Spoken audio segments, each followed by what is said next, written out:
The man froze in the middle of the crowded street, his coffee slipping from his hand and shattering on the pavement. A stranger's quiet voice had cut through the noise and said just one sentence. It wasn't loud, it wasn't dramatic, but it struck his heart so deeply that nothing looked the same again. Ethan had always believed the world was indifferent.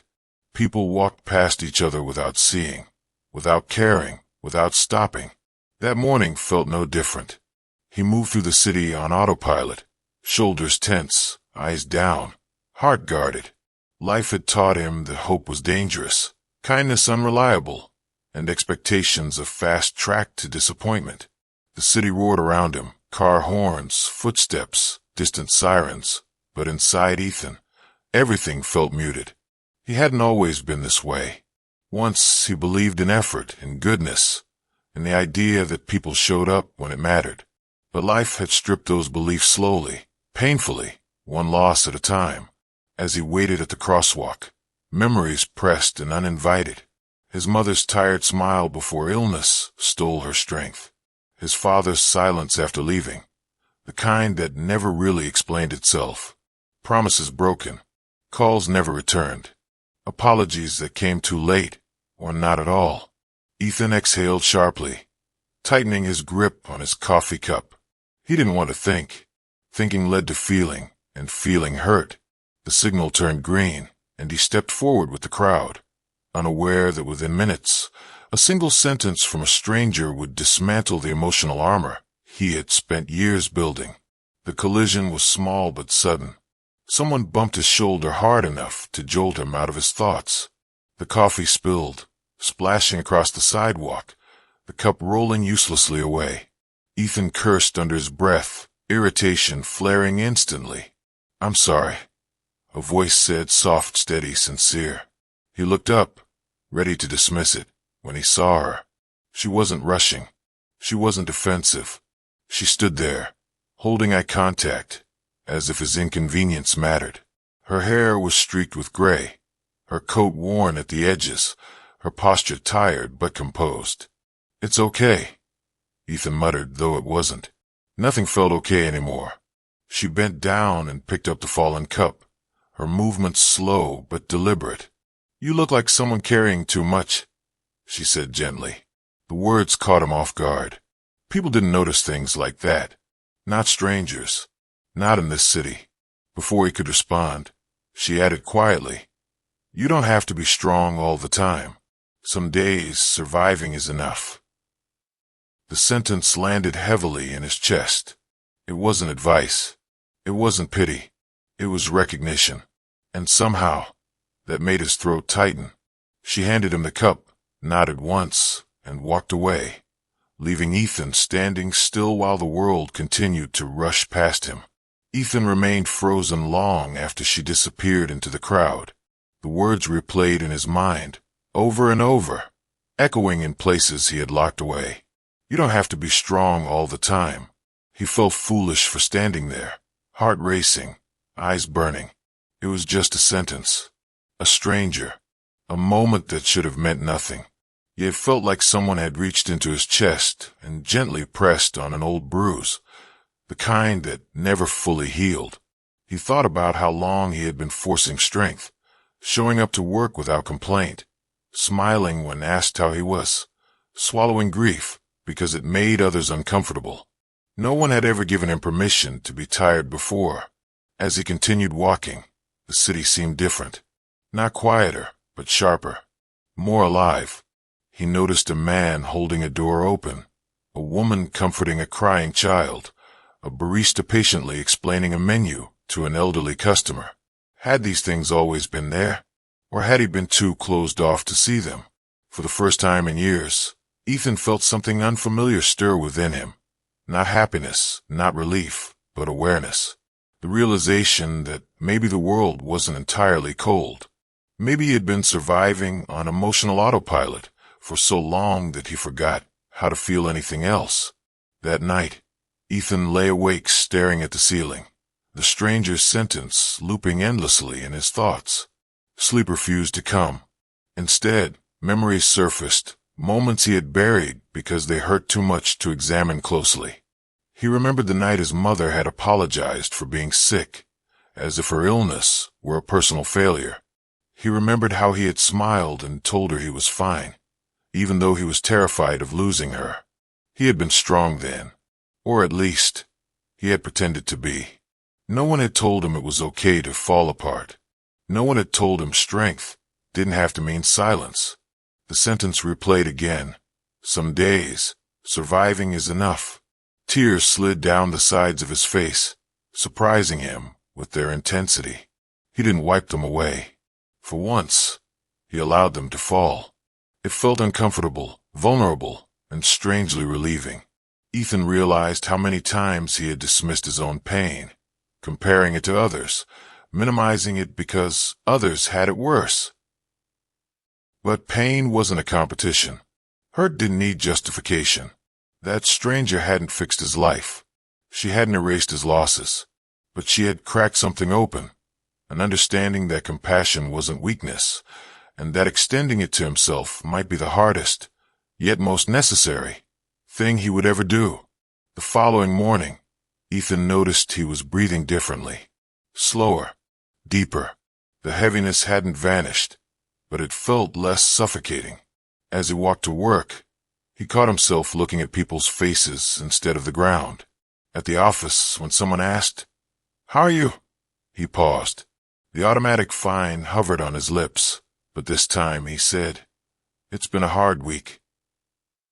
The admission felt risky, but instead of discomfort, he was met with a quiet nod of understanding. Throughout the day, he found himself replaying the moment on the sidewalk, wondering about the woman who had unknowingly shifted something fundamental inside him. Had she known the power of her words? Or was kindness so natural to her that she offered it freely, without expectation? Ethan realized then how rarely people understood the weight their words could carry. A single sentence had not erased his pain, but it had reframed it. It had reminded him that survival itself was an act of courage. And as he sat at his desk, sunlight spilling across the floor, Ethan made a silent decision. If one sentence could change the way he saw everything, maybe, just maybe, he could become someone whose words might do the same for someone else. Days passed, yet the stranger's words continued to echo in Ethan's mind, surfacing in quiet moments when the noise of life softened. He noticed how often people hid their exhaustion behind polite smiles, how strength had become a performance rather than a truth. For the first time, he wondered how many silent battles surrounded him every day. On his commute, he began observing people more closely. A woman gripping a bus pole with trembling hands. A man staring at his phone as if waiting for a message that never came. A teenager blinking back tears while pretending to laugh with friends. These were not strangers anymore. They were reflections. Ethan felt something unfamiliar stir. Empathy without distance. Not pity, but recognition. He understood now how invisible pain could be, how easily it could be overlooked. The realization unsettled him, because it also meant he had overlooked himself for years. At lunch, he skipped his usual solitary routine and sat near colleagues he barely knew. He listened more than he spoke. When someone mentioned feeling overwhelmed, Ethan didn't brush it off with humor or advice. He simply said, "That sounds heavy." The conversation shifted, softened. That night, he thought about how small moments created change. No grand speeches, no dramatic gestures, just presence, just honesty. The stranger hadn't healed him, but she had shown him a doorway, one that led away from emotional isolation and toward connection. And for the first time, Ethan didn't turn away from it. The following weekend, Ethan visited his mother's old apartment. It had been empty for years, untouched except for occasional dust and the echo of memories. He hadn't returned since the funeral. He told himself it was practical. There was no reason to. But deep down, he knew it was fear. Standing inside, the silence pressed against him. He traced familiar spaces with his eyes. The worn couch, kitchen window where sunlight once spilled onto her hands as she cooked. Pain rose in his chest, sharp and sudden. His instinct was to retreat, to leave before it swallowed him whole. But the stranger's sentence surfaced again. You don't have to be strong all the time. Ethan sat on the floor, back against the wall, and let the grief come. He spoke out loud, words tumbling freely, things he wished he'd said, apologies he never voiced, love he assumed she already knew. His voice broke. He didn't stop it. Tears soaked into his sleeves as memories poured through him. Her laughter, her patience, the sacrifices she made quietly, without recognition. For years, he believed strength meant moving on. Now he understood it could also mean staying, with the pain, with the love, with the truth. And in that still apartment, surrounded by echoes of loss, Ethan felt closer to healing than he ever had before. Something shifted after that day. Not dramatically, not all at once, but enough to matter. Ethan began allowing himself pauses, moments where he acknowledged his emotions instead of dismissing them. He noticed how exhaustion felt different when it was recognized rather than denied. At work, he found himself offering kindness without calculation. A genuine compliment, a patient pause, a listening ear. He discovered that people opened up when they sensed safety. And strangely, in holding space for others, he felt less alone himself. One afternoon, he overheard a co-worker struggling quietly in the break room, voice low and strained. Without thinking, Ethan approached and said, "You don't have to carry it by yourself." The words surprised him as much as they did the other person. He realized then that the sentence that changed him had begun flowing through him, not as imitation, but as truth. That night, as he walked home under dim streetlights, Ethan thought about the woman who had spoken those words so casually, unaware of their impact. He wondered how many people she had helped without knowing. How many lives had been quietly redirected by her compassion. Ethan understood something important then. Healing didn't always announce itself. Sometimes it moved silently, from one heart to another, through a single sentence, spoken at exactly the right moment. Weeks later, Ethan found himself back at the same street corner. The memory of spilled coffee felt distant now, almost symbolic. He slowed his steps, scanning the crowd, not searching, but hoping. He didn't see her. Instead, he noticed someone else, a young man standing rigidly near the curb, face tight with frustration, shoulders heavy with something unspoken. Ethan recognized that posture. He had worn it for years. Without fully planning it, Ethan approached. "Rough day?" he asked gently. The man hesitated, then nodded. "Feels like every day lately." Ethan took a breath, feeling the weight of responsibility words could carry. He didn't want to fix anything. He didn't want to minimize pain.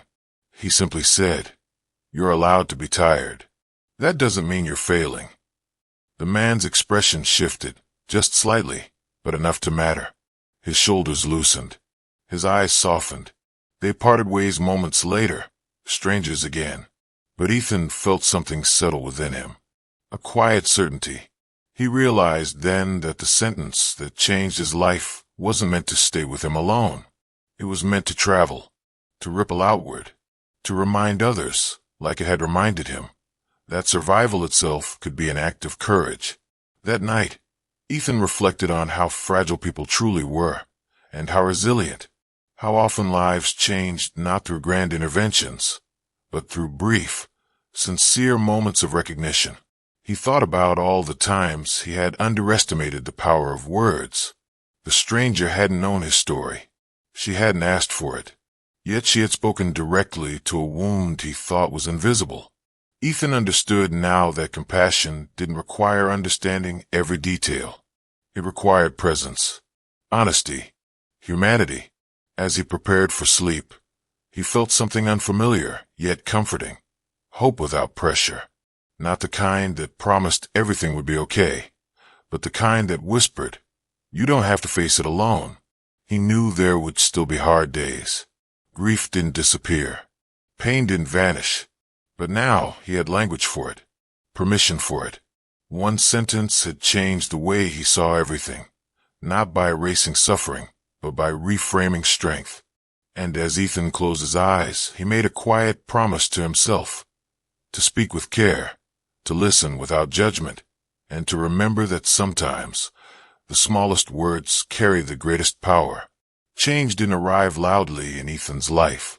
It came quietly, in how he spoke to himself when no one else was listening. On difficult mornings, he no longer scolded himself for feeling heavy. Instead, he acknowledged it. Today is hard, and that's okay. He began journaling at night, writing things he had never allowed himself to say out loud. His anger at being left, his fear of becoming emotionally numb, his longing to feel connected again. The pages didn't judge him. They simply held the truth. One evening, while rereading an old entry, Ethan noticed something startling. His words had softened. Where bitterness once dominated, reflection now appeared. Pain was still there, but it no longer felt like an enemy. It felt like a message. He thought again about the stranger, about how she had recognized his burden without knowing its details. That kind of awareness didn't come from perfection. It came from having been broken before. Ethan realized something profound. Healed people often carried scars, not shields. They didn't deny pain, they understood it. At a cafe, he overheard laughter and found himself smiling, not out of politeness, but because joy no longer felt foreign. He wasn't healed, but he was healing. And in that realization, Ethan understood the sentence hadn't changed him overnight. It had planted something instead, a truth that continued to grow quietly, reshaping his inner world one moment at a time. One afternoon, Ethan received a message from his father, short, awkward, unexpected. It had been years. The words were simple. "I've been thinking about you. I hope you're doing okay." Old anger surged instantly. Memories of absence, silence, and unanswered questions clawed their way forward. His first instinct was to ignore it.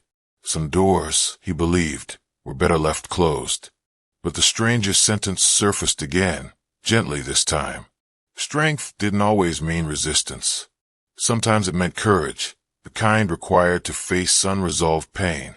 Ethan didn't respond immediately. He sat with the discomfort, allowing emotions to rise without rushing to bury them. Regret, curiosity, fear. Finally, he replied honestly, "I'm still figuring things out, but I'm willing to talk." The conversation was clumsy. Apologies were incomplete. Explanations imperfect. But something important happened. They spoke. Without shouting, without pretending. Ethan realized forgiveness wasn't about excusing harm. It was about freeing himself from carrying the weight alone. That night, he felt exhausted, but lighter. Healing, he understood, wasn't clean or linear. It was messy, uneven, and deeply human. And yet, each step forward, even uncertain ones, proved he was no longer standing still. The sentence had given him permission not just to survive, but to confront the parts of his life he once avoided. As weeks turned into months, Ethan noticed how his perspective had shifted. He no longer rushed past moments of vulnerability, his own or others. He lingered. He listened. He stayed. At a volunteer center downtown, he began helping once a week. Nothing dramatic, serving meals, organizing donations, offering conversation. But the stories he heard stayed with him. Loss, regret, hope, second chances, all wrapped in ordinary human voices. One elderly man said quietly, "People think being seen means being noticed, but being heard, that's what saves you." The words struck Ethan deeply. He recognized himself in that truth. For years, he had existed unnoticed, not invisible, but unheard. He realized then that the stranger hadn't just seen his exhaustion. She had acknowledged it. That acknowledgement had given him air. Ethan began practicing that awareness everywhere. With friends, with strangers, with himself. He understood now that kindness didn't always require solutions. Sometimes it required presence. And slowly, he became someone others trusted with their truths. Not because he had answers, but because he had learned how to sit with pain without turning away. In giving compassion outward, Ethan discovered something unexpected. His own heart was no longer closed. It was open and stronger for it. One rainy evening, as Ethan waited for the bus, he saw a woman crouched near the curb, shaking quietly. People walked past, umbrellas shielding them from inconvenience. He recognized the look immediately. Overwhelm held just barely together. He hesitated. Old habits whispered, "Don't interfere." But he stepped forward anyway. "Hey," he said softly. "Are you okay?" She shook her head, tears slipping free. "I just can't do this today." Ethan didn't rush her. He didn't minimize her pain. He sat beside her, rain soaking through his coat. "You don't have to be okay right now," he said gently. Her breath hitched. "Thank you for saying that." As the bus arrived, she stood, steadier than before. They didn't exchange names. They didn't need to. Watching her walk away, Ethan felt something settle into place. This was it. This was how healing moved forward, not through grand gestures, but through moments of shared humanity. He realized the stranger's sentence had never belonged to him alone. It had been entrusted to him, passed forward through compassion. And in that rain-soaked moment, Ethan understood his pain had not been wasted. It had transformed him into someone who could now stand with others in theirs. Later that night, Ethan sat by his window, watching city lights flicker against the darkness. He thought about how close he had come to living emotionally numb, protected, but isolated. One sentence had changed that path, not by promising happiness, but by offering understanding. He reflected on everything it had led to: grief finally faced, forgiveness cautiously opened, connections slowly rebuilt. None of it had been easy. All of it had been necessary. Ethan realized something quietly powerful. Pain doesn't disappear when ignored. It transforms when acknowledged. He placed a hand over his chest, feeling a calm he hadn't known in years. Life still held uncertainty. Loss would still exist. But now, so did compassion for himself and others.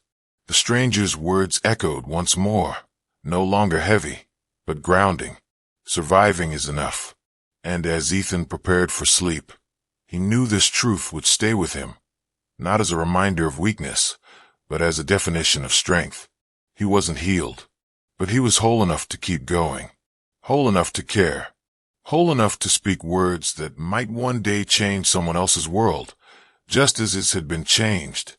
Months later, Ethan barely recognized the man he used to be, not because the pain had vanished, but because it no longer controlled him. He still had difficult mornings, moments when grief resurfaced unexpectedly, but he met them differently now, with patience instead of resistance. He had learned that healing wasn't about erasing the past. It was about integrating it, carrying it without letting it crush him. One evening, while volunteering, a young boy asked him why he always listened so carefully. Ethan paused before answering. "Because everyone deserves to feel heard," he said simply. The boy smiled, and something warm settled in Ethan's chest. That night, walking home, he thought again about the stranger. How she had spoken without knowing the outcome. How she had trusted kindness to do its quiet work. Ethan realized that most people underestimated the power of presence. They waited for perfect words, perfect moments. But sometimes, all someone needed was acknowledgement.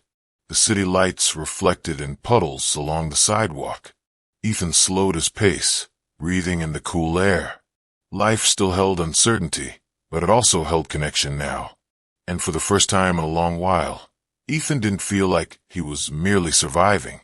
He felt like he was living, with intention, awareness, and a heart no longer afraid of its own depth. One afternoon, as Ethan stood in line at a cafe, he felt a familiar tension in the air. The woman ahead of him trembled slightly, eyes unfocused, hands gripping her phone too tightly. He recognized the signs instantly, overwhelm hiding beneath composure. When she dropped her wallet, coins scattering across the floor, her breath hitched. "I'm sorry," she whispered, though no one had blamed her. Ethan knelt to help, meeting her gaze gently. "It's okay," he said. You're not a burden." Her eyes filled with tears, startled by the words. "Thank you," she breathed, voice barely steady. As she walked away moments later, Ethan felt the familiar ripple inside him, the same one he had felt months ago on the sidewalk. The circle was continuing. He understood now that compassion didn't demand recognition. It didn't need closure. Its purpose was movement, quiet, human, necessary.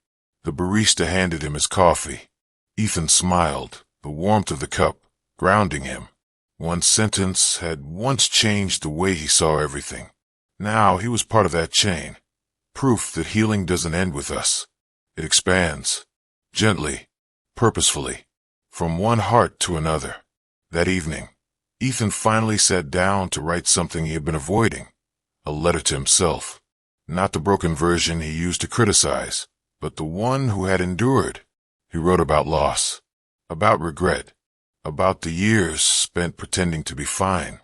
And then he wrote about growth, about choosing softness in a world that rewarded hardness. He realized how far he had come, not by becoming invulnerable, but by becoming honest. Strength no longer meant silence. It meant truth. As he set the letter aside, Ethan felt gratitude, not just for healing, but for pain itself. Without it, he wouldn't have learned empathy. He wouldn't have known how deeply words could reach.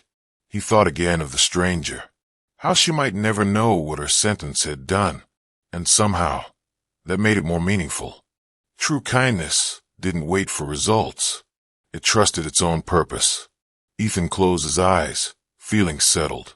He understood now that life would always bring moments of breaking, but it would also bring moments of connection, moments capable of stitching us back together in ways we never expected, and that knowledge gave him peace. Time moved forward, as it always did. Seasons changed. Faces came and went, but Ethan carried something constant within him now, awareness. He noticed pain sooner, responded with gentleness faster, judged less, listened more. People began telling him things they hadn't planned to share. He learned that vulnerability often waited for safety, and he had become a safe place. One night, after a long conversation with a friend who had been quietly struggling, Ethan sat alone, reflecting. He realized that the sentence that changed him had done more than comfort him. It had reshaped his values. He no longer chased certainty. He chased presence. Life wasn't about avoiding pain. It was about meeting it with compassion, both for others and for himself. Ethan looked out at the city skyline, lights flickering like quiet reminders of countless untold stories. Somewhere out there, someone else was standing on a sidewalk, carrying too much, and maybe, just maybe, a single sentence would find them at the right moment. That thought made Ethan smile, because now he believed in those moments. He believed in the unseen ways hearts touched and changed one another. He believed in the quiet power of words. 1 year later, Ethan returned to the same street corner where everything had shifted. He stood still for a moment, coffee in hand, traffic rushing past. Nothing dramatic happened. No stranger spoke. No revelation struck. And yet, everything felt different. He closed his eyes briefly and whispered the sentence that had once saved him, not as a reminder of pain, but as a promise. Some days, surviving is enough. He understood now that the sentence hadn't changed the world. It had changed his relationship with it. Ethan stepped forward into the crowd, heart open, shoulders relaxed. He didn't know what lay ahead, but he trusted himself to meet it honestly. Life would still hurt. Love would still risk loss, but compassion would always matter, and that he knew was enough. Sometimes, it's not a grand moment that changes us, but a single sentence spoken with compassion. May this story remind you that your words matter, your pain is valid, and your presence can heal. If this story touched your heart, like, subscribe, and join our Heart Angels family.